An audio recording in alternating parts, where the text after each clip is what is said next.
Logan, I'm Quinn, and these are not bonsai. It is a little pothos party. And today what I'll be doing is repotting my neon variety, because if you may have seen in some of my last videos, some of the soil I was using previously has a habit of compacting, and I believe that's due to, because it was probably, your standard purchased nursery soil, and that tends to have some peat moss or coconut coir, and from my experience, definitely at least the peat moss. It gets wet and stays wet really good, but once it dries out real bad, which I tend to make it do because I have a habit of underwatering, it just never really rehydrates properly again, especially once it's gotten old. I could be incorrect here, but one thing I do know is my old soil definitely bricktifies. So we're going to be changing him out today. Hopefully he hasn't already got to that compaction status, and we're going to try to get him in some nice soil before he does. I will note though, he has probably grown a little better than my other pothos that I do have in my soil mixture. And that's fine, because all that tells me is since his soil, the neon soil, currently holds a bit more moisture, he was probably enjoying having that water. So that being said, all I have to do for the other guys and him going forward in my bonsai soil will be to water them a little more. And they seem to be able to handle plenty of water.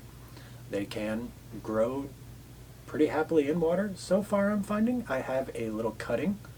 I'll show you that here.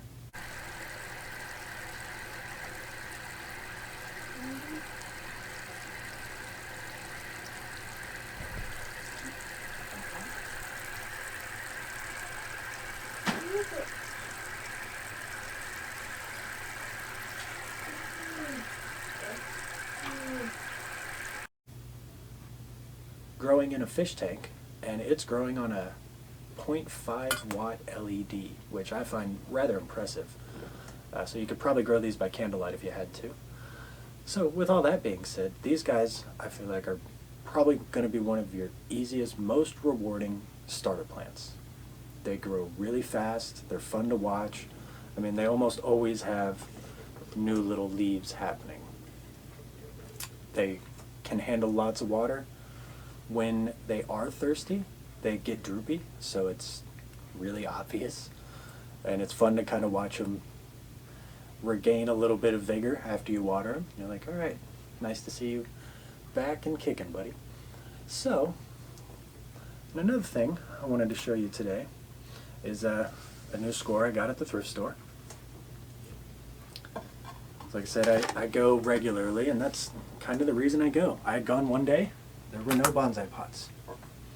I go the very next day, there's bonsai pots. This is a pretty big one. I got it for $6.99. It also came with a base and appears to have no damage. It is definitely, I guess, what you would call like a production pot, but that is just fine for me. I'm not at a stage in my growing where I feel like the pot matters a ton, but I do have some good ones, and I'll show you some of those here now. And this is another thing I kind of wanted to point out in my video. Originally, I thought the neon could live in this nice little green pot. I thought it would look really good, but then once I kind of got him over here next to it, I realized he's already in a pot probably bigger than that one.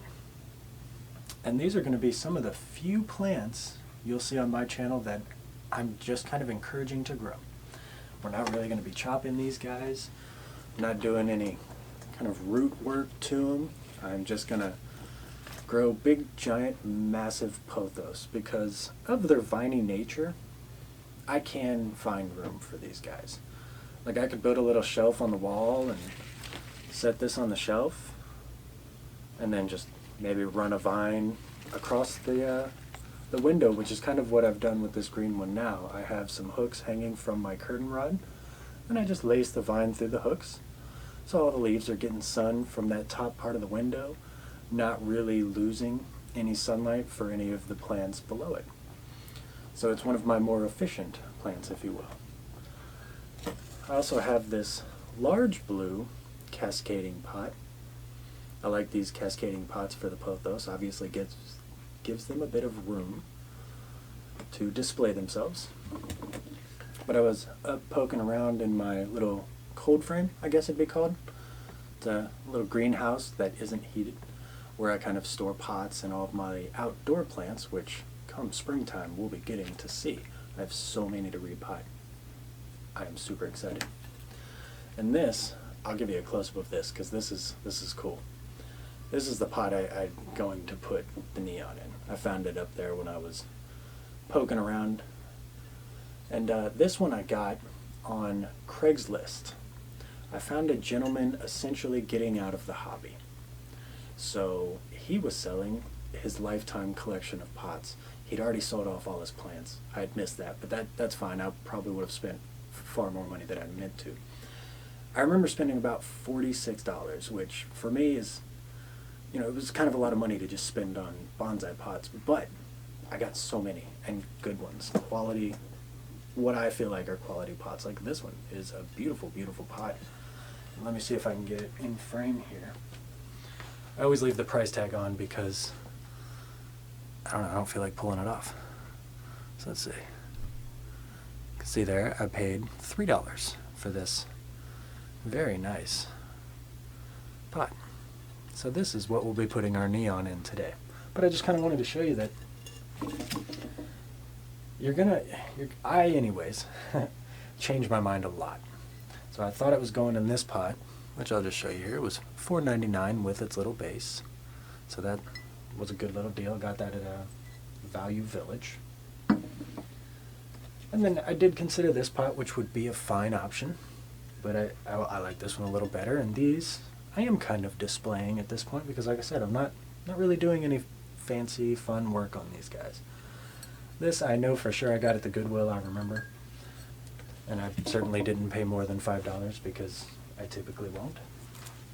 Unless it's a big giant pot with a base and I'm feeling lucky. So let me get a little cleaned up here and we'll get to work on our little neon pothos today. Well, alright.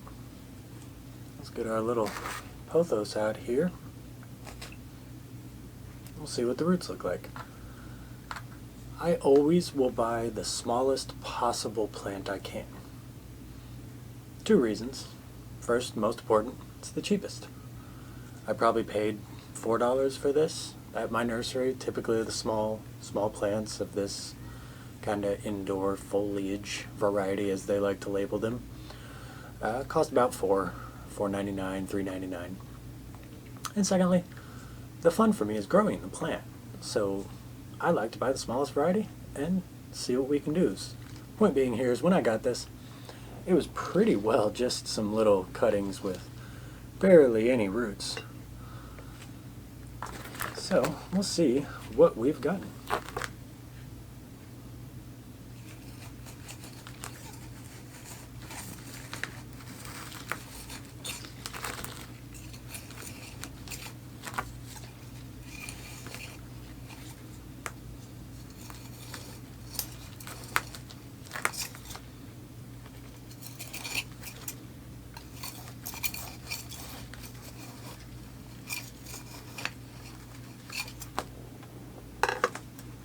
Soil seems like it was pretty good, which is fine. I'll get it in a bigger pot, give it room to grow.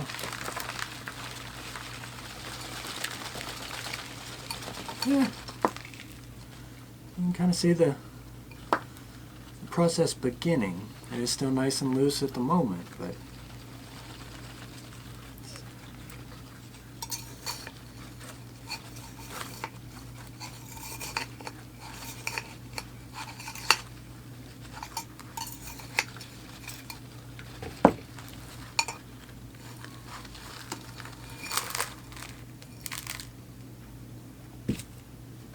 all right.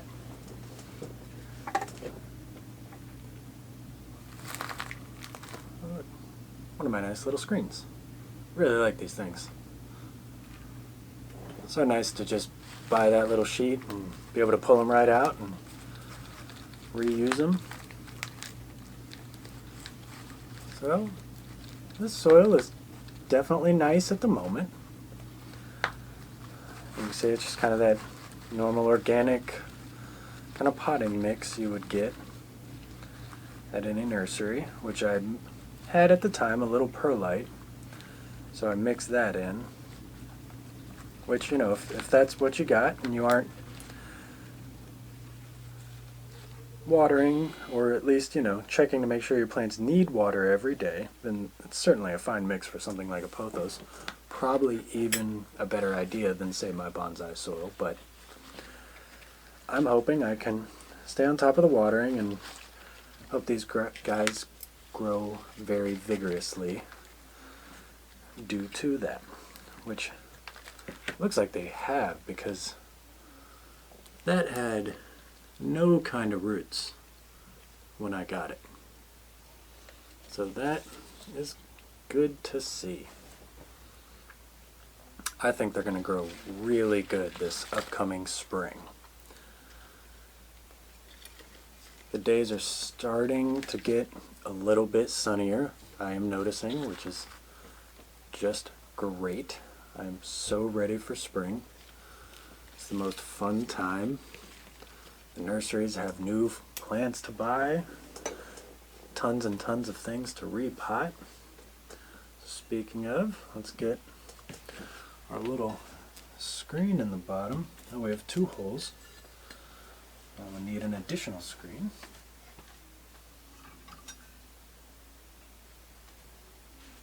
Which I was smart enough to cut for myself in bulk at some point.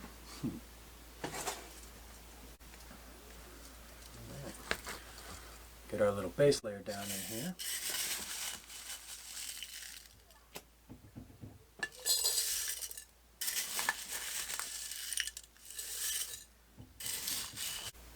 Alright, got a good little base layer down there. And I'm just going to kind of give each little part here its own little corner.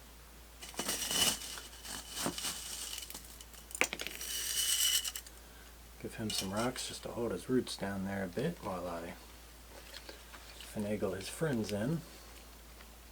I'm liking this already. This is an improvement for sure. These roots are looking amazing. We're going to have plenty of room to grow in here. So this was good work today for a pothos party. It's always the hardest part, keeping the plants where you want them with just the 2 hands and scoop.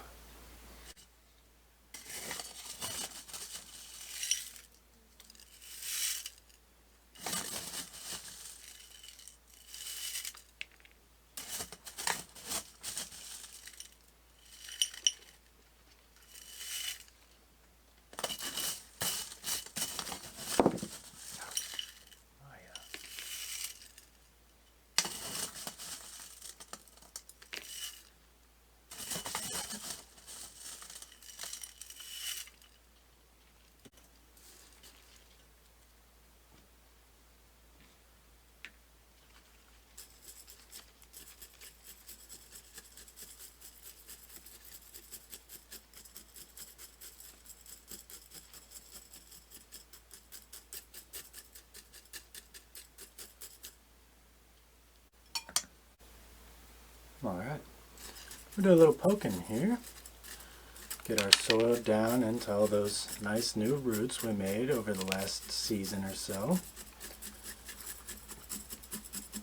I don't really recall when I got this. It probably hasn't been a full year, but I buy a lot of plants, so it's kind of hard to keep track.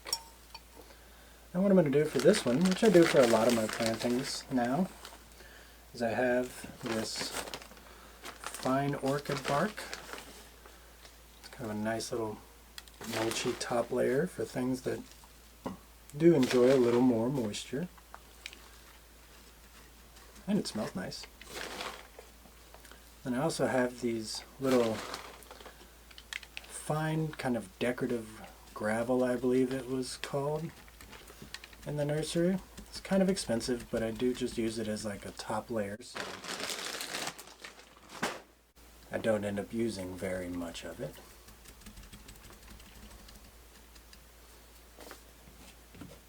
We'll give them a good water here.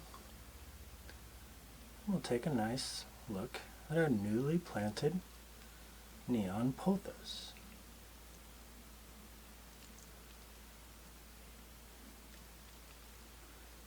You can hear the water soaking up into the soil like Rice Krispies. That's another way you can have an idea of how moist your soil is how much that Rice Krispie sound you got, how fast it goes away.